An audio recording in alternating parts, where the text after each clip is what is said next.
বর্তমান যুগে mobile phone আমাদের জীবনের একটি অপরিহার্য অংশ হয়ে উঠেছে।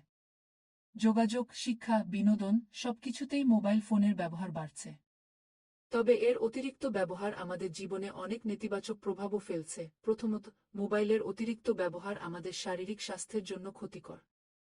দীর্ঘ সময় মোবাইলের দিকে তাকিয়ে থাকলে চোখের সমস্যা, মাথাব্যথা এবং ঘুমের ব্যাঘাত দেখা দিতে পারে। বিশেষ করে শিশু ও কিশোরদের ক্ষেত্রে এই সমস্যা আরও বেশি দেখা যায়। দ্বিতীয়ত, মোবাইলের প্রতি অতিরিক্ত আসক্তি আমাদের মানসিক স্বাস্থ্যের উপরও প্রভাব ফেলে। অনেক সময় মানুষ বাস্তব জীবনের সম্পর্কের চেয়ে ভার্চুয়াল জগতে বেশি সময় কাটায়। এর ফলে পরিবার ও বন্ধুদের সঙ্গে দূরত্ব তৈরি হয় এবং একাকিত্ব বাড়তে পারে। তৃতীয়ত, শিক্ষার্থীদের পড়াশোনার ক্ষেত্রেও মোবাইল একটি বড় বাধা হয়ে দাঁড়াতে পারে। পড়াশোনার সময় সামাজিক যোগাযোগ মাধ্যম, গেম বা বিভিন্ন অ্যাপের কারণে মনোযোগ নষ্ট হয়, ফলে পড়াশোনার ফলাফল খারাপ হতে পারে।